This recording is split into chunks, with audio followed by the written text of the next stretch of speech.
Hey guys, welcome back. CFP here, and this is Survival Living. Today's video, we are going to discuss protecting your preps, your livelihood, your family, when S.H.T.F comes knocking at your door.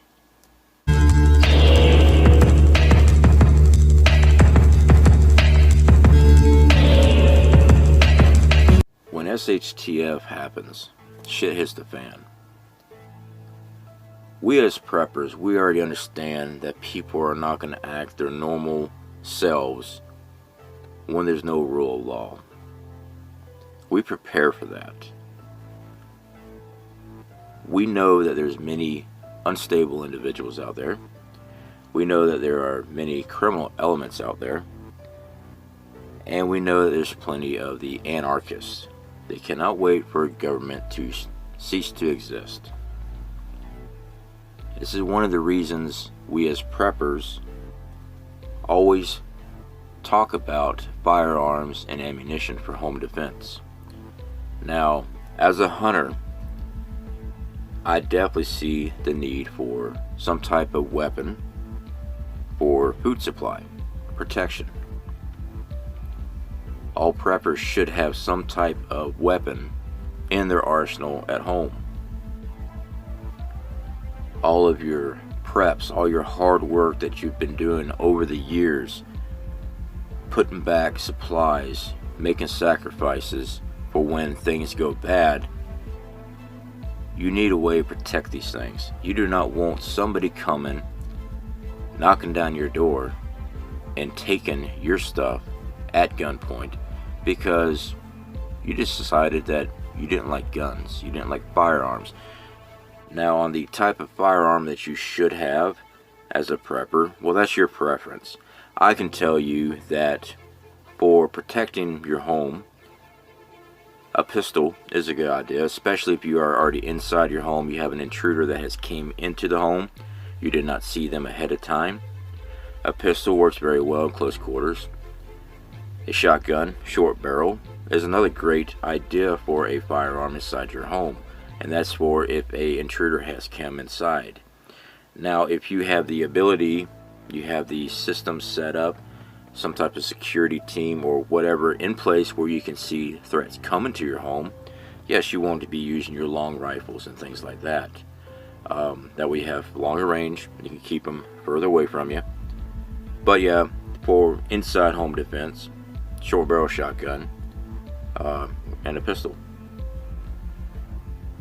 So before you go out and buy a firearm, go talk to some people about what firearm is good for you. I do recommend going to a firing range. They do have experts there with firearms, and a lot of times they have firearms there that you can train with. You know, they can get you used to what type of weapon is best for you. Alright, you don't want a hand cannon in the hand of somebody that has a small hand, maybe weighs 80 pounds, okay? Some common sense on this.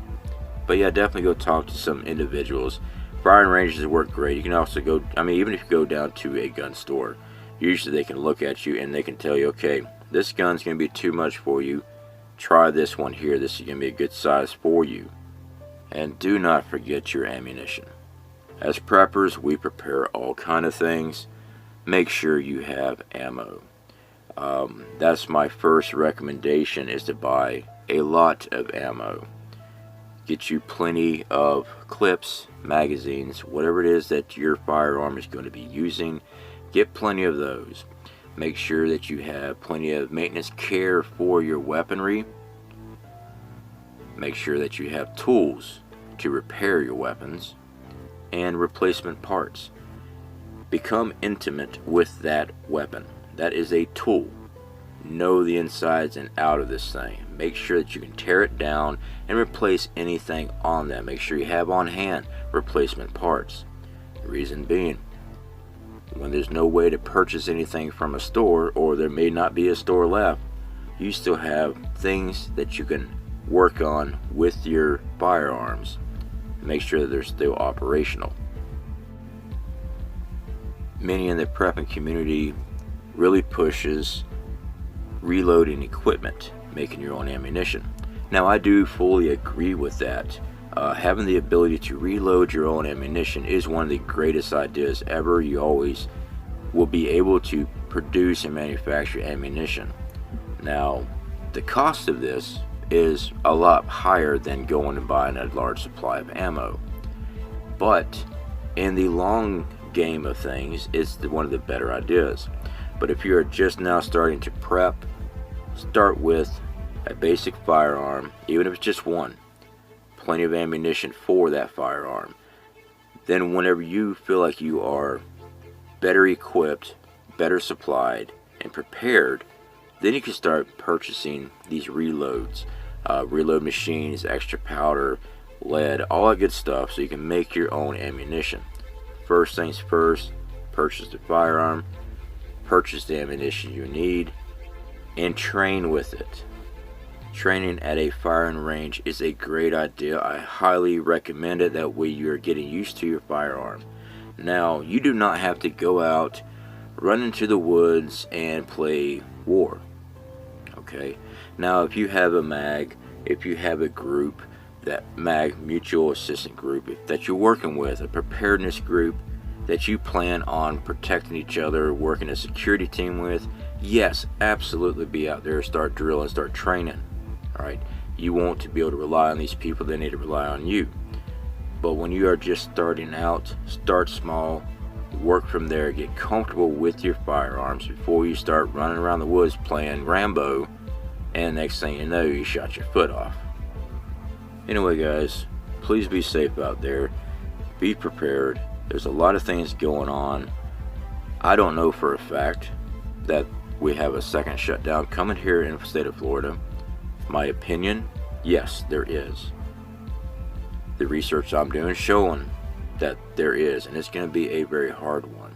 Now, we know there's a lot of politics involved with this whole pandemic. I personally believe the pandemic is a real pandemic, but those are my thoughts. Everybody has their own thoughts, and they're entitled to their thoughts. We are going to see this country change massively, and not just about these you gotta wear a mask stuff. I'm not talking about that frivolous crap. I'm talking about we're going to see a hard shutdown, and we're going to see the economy tank. When there's no money, and it's hard to get money, hard to get food, that's when you start seeing the bad roll out of people very quickly. They're already trying to defund the police. Those are your responders for when things go bad. We've been preparing for rule without law. It's coming. Be prepared, guys. Talk to y'all later.